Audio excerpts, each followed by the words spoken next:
This is the Against the Current podcast. Against the Current is a faith-based counseling ministry that helps individuals, couples, and families experience emotional, mental, relational, and spiritual transformation through biblically based principles with one-on-one counseling, workshops, and seminars. If you want to find out more, head on over to atcmcounseling.com. To get hang of it. What do actors do? Yeah. Relax. Okay. Hello, this is Katya. Welcome back. So excited to have you today. We're going to be talking about a lot of things that a lot of us go through. And so excited you joined us. You're with Against the Current, or I'm with Against the Current. You've joined Against the Current podcast. And I am a counselor in the Frederick area, and I do premarital counseling. I help teenagers. I counsel people of all ages, and I'm excited to do it, love to do it. I have done workshops in the area, have attended many workshops, and I'm so excited to work with people. So the goal is to help people get freedom from anything that ails you mentally. And you know what? Sometimes physically, I have helped people physically as well, in praying for them and praying with them and just helping them to figure out a better way and to get their lives in order. So I am excited to help you get yourself in a better place. And please share this podcast with others as well. We're excited to help. We're trying to get the word out as much as we can because I have seen amazing results through the years, and so excited about all the success stories. And if you have any success stories, please feel free to send them my way. I'd love to hear from you. I know I talk to many of you on an individual basis. But if you can also, send them to me so that we can post them, that would be great. Okay, so today we're talking about persistence. That's a big topic, and it can apply to many areas of life. But specifically, as a counselor, I'm talking about mental health. But it doesn't just have to apply to mental health. It can apply to you achieving the life that you want, you achieving the relationships that you want, because we don't get anywhere successfully without persistence. And persistence, more specifically, wears down resistance. So what do I mean by that? We have an enemy, and yes, we don't like to talk about the devil too much, but he is around, he is real, and he is causing a lot of problems in your life and in the world. We can see it every day. There is chaos, and yes, he is alive, and he is real, and he is trying to stop you from accomplishing what you want to accomplish. There is a war going on, so we're going to talk a little bit about that. We're trying to get, all of us are trying to get to a place where our minds are intact, where we can achieve what we want to achieve. So it takes persistence. So when it comes to mental health and well-being, being persistent is the key. Being persistent is the key. Keep pushing. I know it gets tiresome.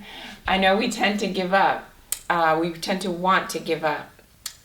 Don't give up until you see the desired results. And I might have said this, many of you have heard me say it if you have talked to me or been to some of my seminars. Psalm 37:4 is one of my favorites, and it says, "Delight yourself in the Lord, and he will give you the desires of your heart." So whatever you desire, you can have, you can achieve, and God wants you to have it. So never give up on that promise, okay? Whatever you want, whether it's relationships, career, peace of mind, It could be traveling, it could be, living a specific place. It doesn't matter. Whatever you want, God wants you to have it. Now, it's going to take some work to get there. Don't think that, I'm not talking about a genie, in a bottle that can give you anything you want right away. It's going to take persistence.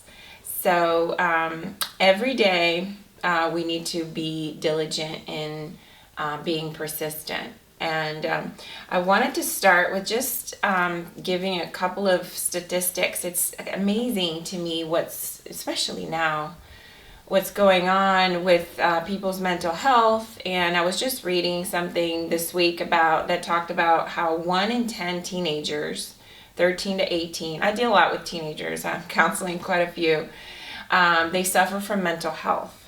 So that's 1 in 10, that's a lot.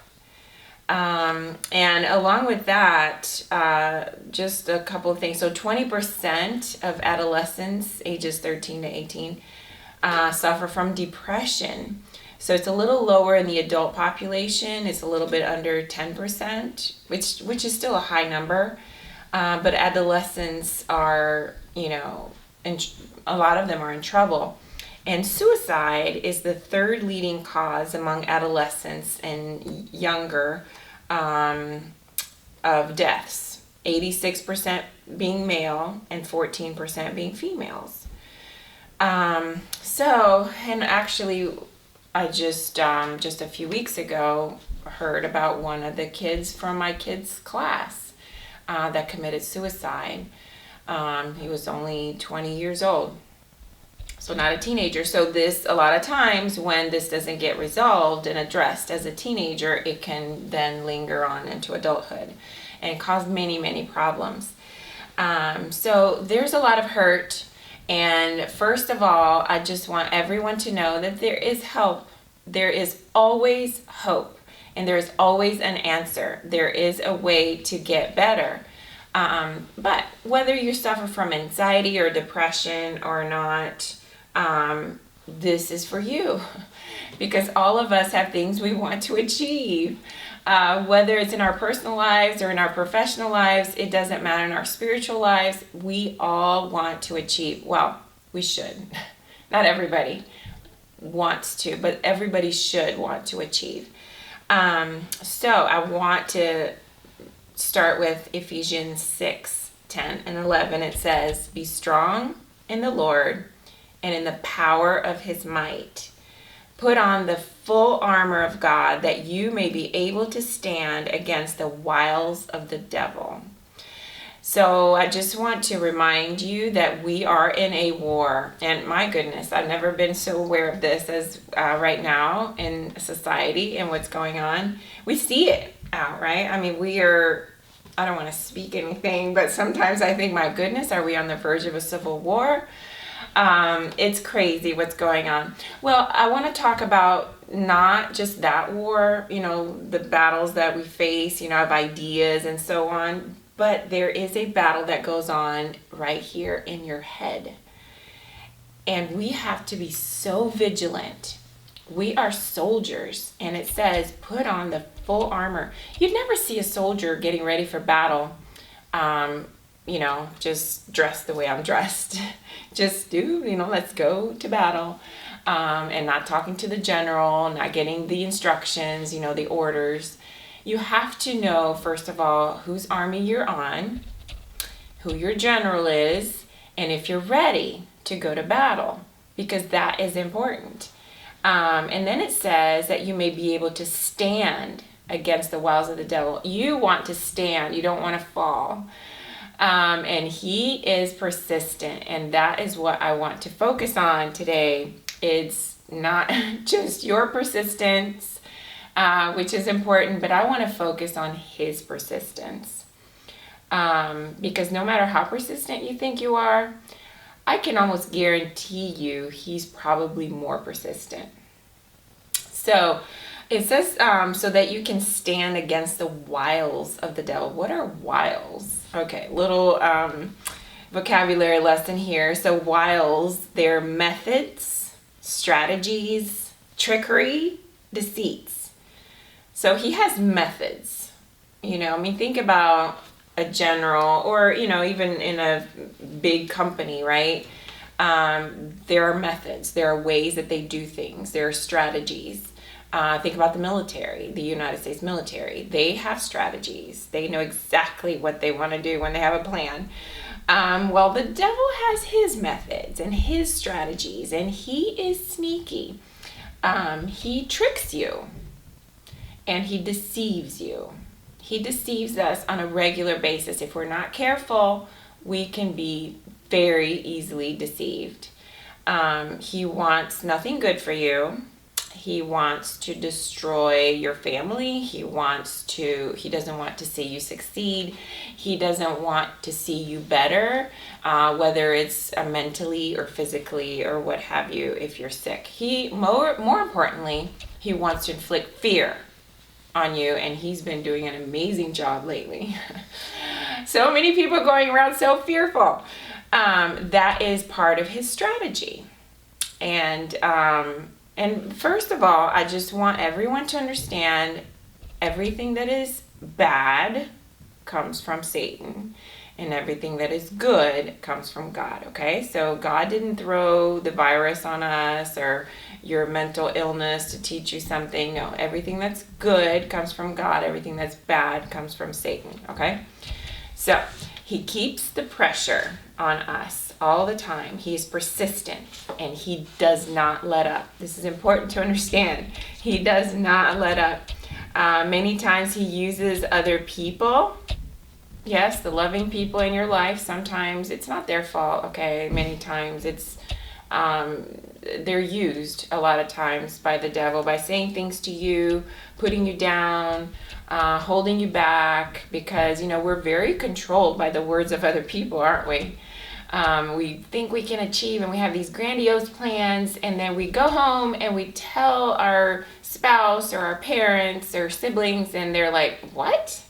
You think you can do that? No, you're never gonna do that." And then our balloons completely deflated, and we're like, "Oh, maybe I can't do that." That, is, you can guarantee Satan had a hand in that.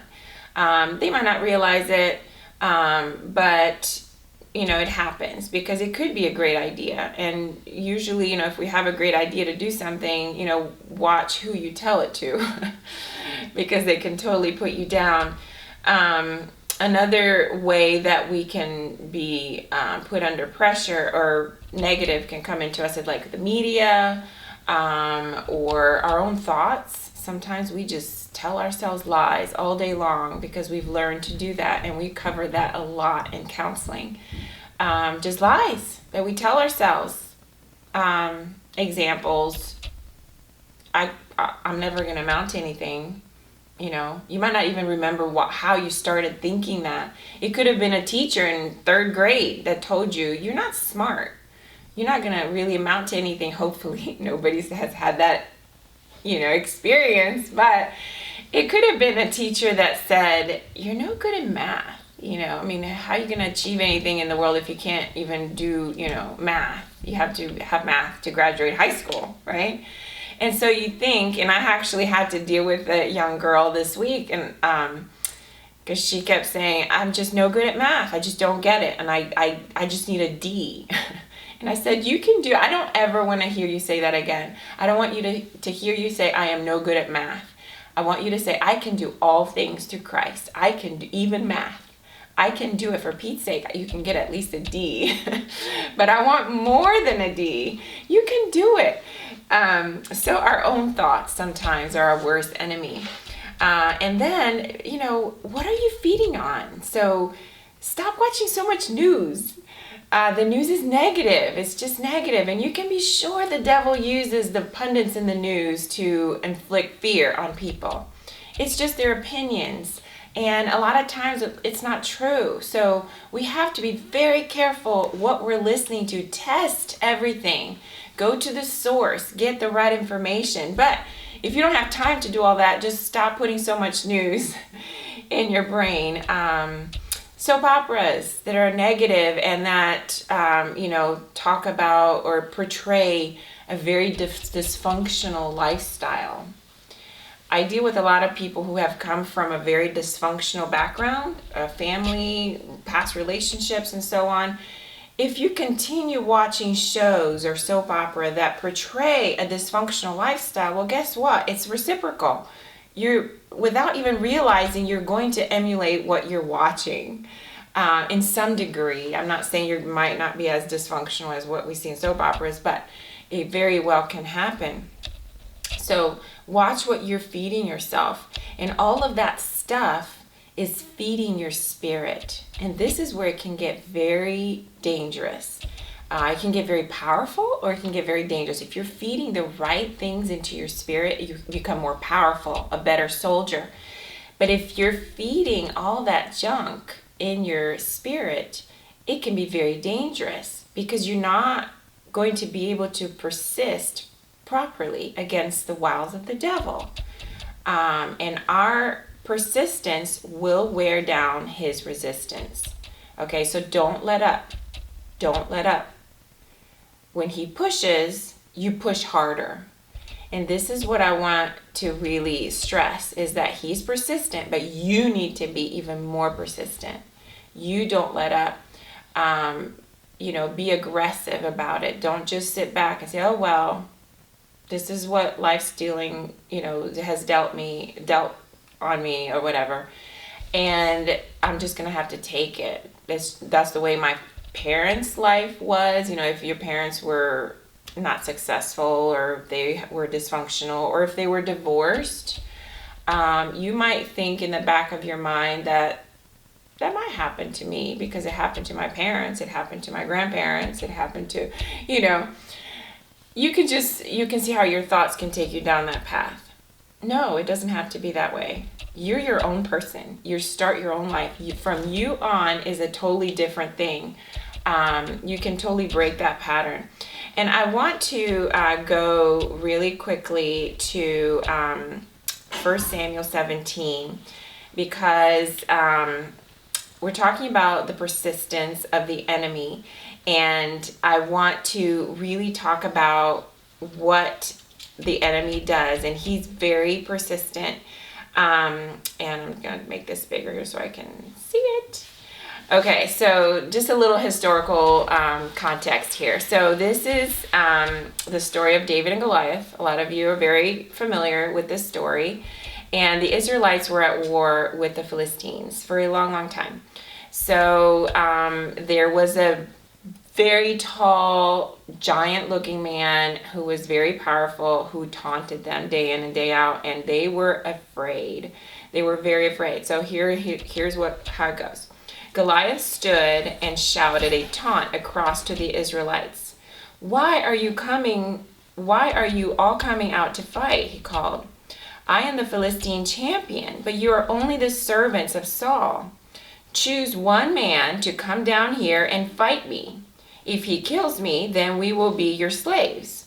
But if I kill him, you will be our slaves. I defy the armies of Israel today. Send me a man who will fight me." When Saul and the Israelites heard this, they were terrified and deeply shaken. Okay, so this is like, you hearing all the negative stuff, right? That a lot of times can come from the news. And you're like terrified and deeply shaken. For 40 days, every morning and evening, the Philistine champion strutted in front of the Israelite army. Do you see how persistent he is? Every day, morning and evening, he persisted in taunting them. And then, verse 22, David left his things with the keeper of supplies and heard. So they turned and ran. Goliath was dead. So what does that mean to you? Your persistence, your aggression toward the enemy's tactics will make him run. He will be defeated. He cannot overcome you if you come at him with persistence. So you have to be persistent. And remember, your persistence will wear down resistance. Okay, so it doesn't matter what's happened in your life. It doesn't matter, all the dysfunction that's gone on and the lack of success in your family. or whatever has gone on in your life, whether you've had anxiety or depression, or you just, haven't felt like you can achieve success and you can overcome whatever it is you have going on. Know that you can. You can. You just have to be persistent. Don't give up. Do not give up, because the enemy is very persistent, and we can win this battle. We can win this battle. And every day is a fight. Every day is a fight. And I talk about this all the time. When I talk to people that I counsel, we have to meditate every day and take the time to just determine what my day is going to be like, what you're going to think about, and just keep your mind there. Because a lot can happen and we just need to be focused. Remember, you're putting on the whole armor. And if you just take 5-10 minutes in the morning and just decide to put on that armor and what it looks like in your life, you will succeed every day. So with that, I hope this has helped you. And I wanted to leave with Joshua 1:8-9. And I don't have that written down. Hopefully I can remember it.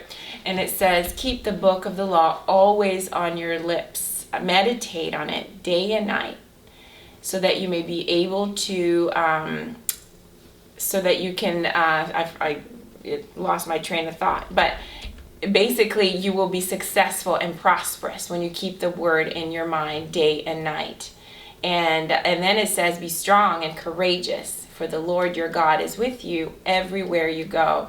So just remember that God is with you. God is for you. Remember, everything that's good comes from Him, and everything that's bad comes from the enemy.